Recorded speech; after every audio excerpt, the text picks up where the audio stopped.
Hi guys! So I just wanted to make a video. It is officially like the end of July. Wow! Crazy. I can't believe it's like the 29th of July. Sorry. My phone had to tell me. I just know it's Sunday. Can't remember the date. But yeah, it's the 29th of July. I can't believe the month is already gone. It's crazy. So I'm officially done with all the weddings that I had this summer, and camp ended Friday afternoon for the people that were involved. Wednesday was my last day of having anything to do with the actual camp. There's still some of the kids that I'll keep in contact with, but otherwise I now have more free time, which is, really exciting, but I don't know what I'll do with it. I'll probably end up reading. Hopefully I'll get to catch up on YouTube videos because I have a lot to catch up on. I have just not really had the time to sit down and watch them. Some things come up or I'm just not feeling well or I fall asleep. So, yeah. So those are done. That's really exciting, but at the same time I'm really sad, especially for the camp. Not so sad that the weddings are over, like weddings are happy and everything, but it's the time of year where a lot of people have like outdoor weddings and it's just really hot and I don't do well outside. So, can't help it. Let's see, what else? Alright, my nose itches. My allergies are driving me crazy. Yeah, I've been trying to avoid the heat as much as possible the last couple weeks. I noticed that it makes me a lot more symptomatic, so I'm trying to avoid it. Not doing so well because I sleep in or something in the morning, not meaning to, and then I have to go out in the afternoon or something, or, camp started at 10 and ended at 4. Or the hours that I was there. So I was always outside when it was pretty warm to go there. But I didn't do a lot of their like outdoor activities. If they went hiking and stuff, I really didn't do any of that. I knew I wouldn't be able to tolerate it very well. So I am trying to walk a little more, but since it is hot outside, it's really hard. I'm not really excited about the idea of having to go to a gym because of the heat. Because like the last time I actually went to a gym, even if I went now I'd just walk on like a treadmill. But the last time I went to the gym I passed out and I actually left via an ambulance, and so I find it really hard to convince myself to go into a gym until I know that I can actually do a little more than what I'm capable of doing right now, because I know if I go in there I'm going to want to like work out on the elliptical and try to lift weights and do like an aerobics class or something, and I know I can't handle that. So instead of, tempting myself, which I know I would not have the willpower to fight against, I'm just avoiding the gym altogether.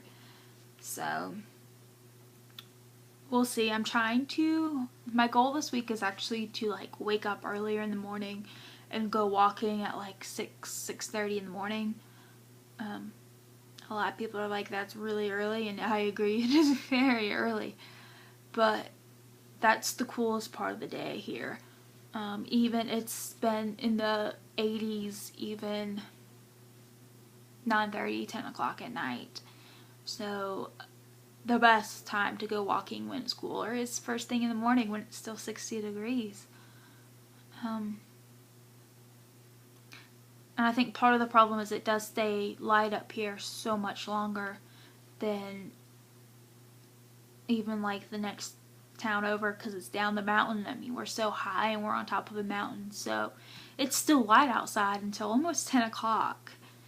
And we still have a lot of heat. So I'm going to try going first thing in the morning.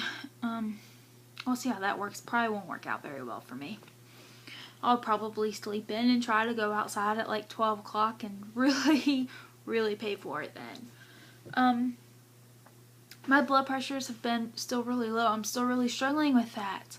Friday, I had to go into the hospital. I had to work a few hours. I was already scheduled, but luckily they needed like a sitter. I wasn't feeling like 100% great or even like 75% good. I was feeling kind of lightheaded, but I knew I could handle it. And by the time I got there, after having to go out in the heat and everything else, it was bad. In a matter of 3 hours, I ate 12 packs of salt, and I was still really lightheaded, and my blood pressure was still low.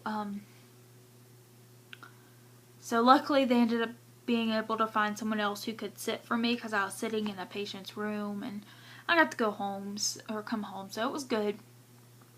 It really was not fun. Even the nurses could tell I wasn't feeling well. They said I looked really tired. I was really pale. My eyes were very dilated. And they just knew I was struggling.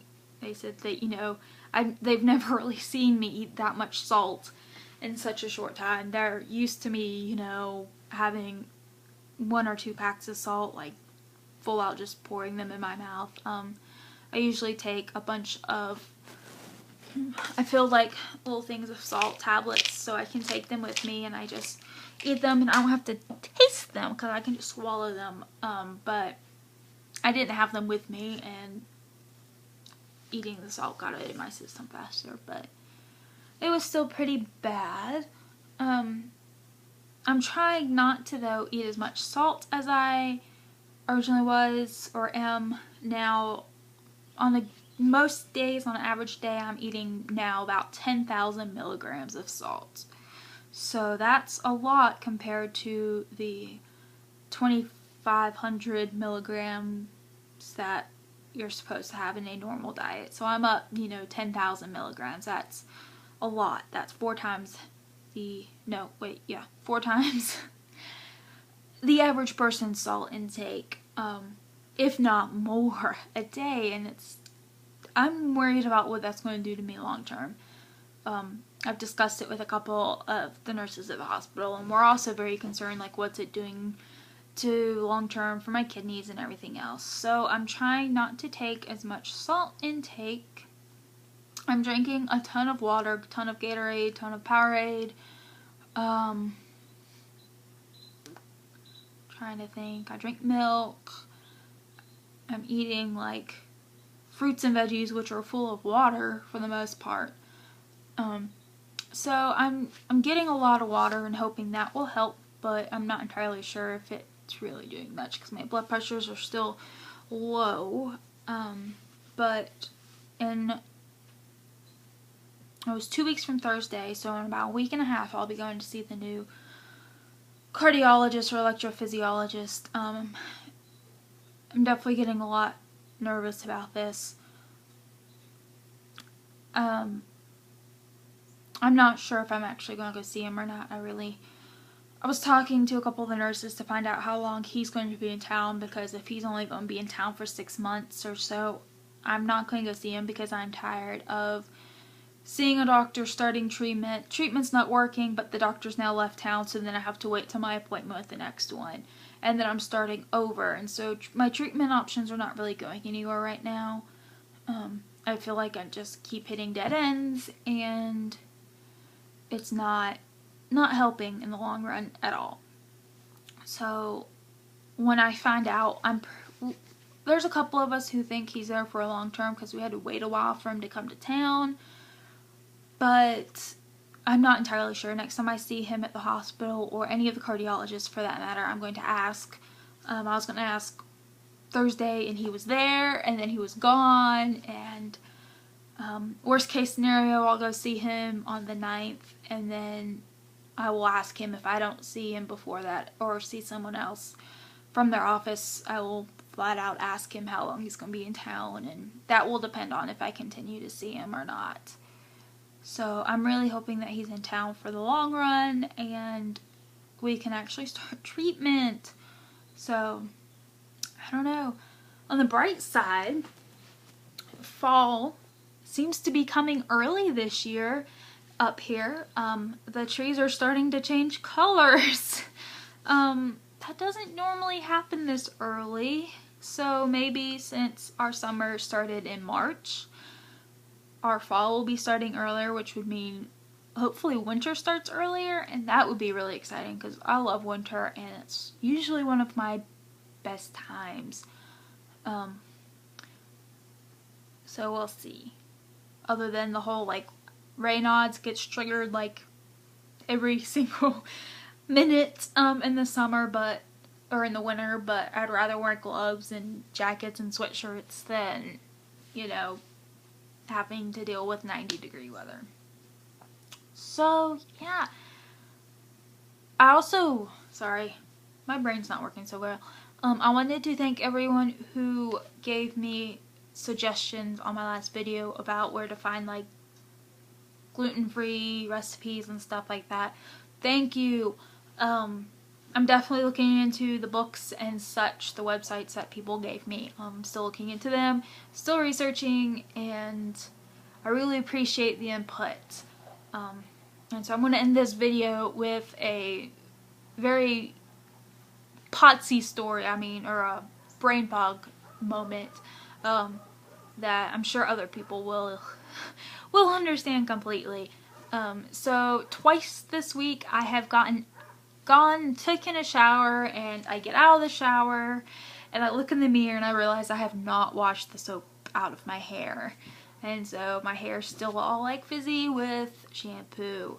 And so this has happened twice, and each time I get back in the shower and I turn the water back on and I just stand there and I can't remember why I got in the shower. And I feel like an idiot every time. But yeah, brain fog. It's been pretty intense lately, especially in the evening when I'm trying to shower.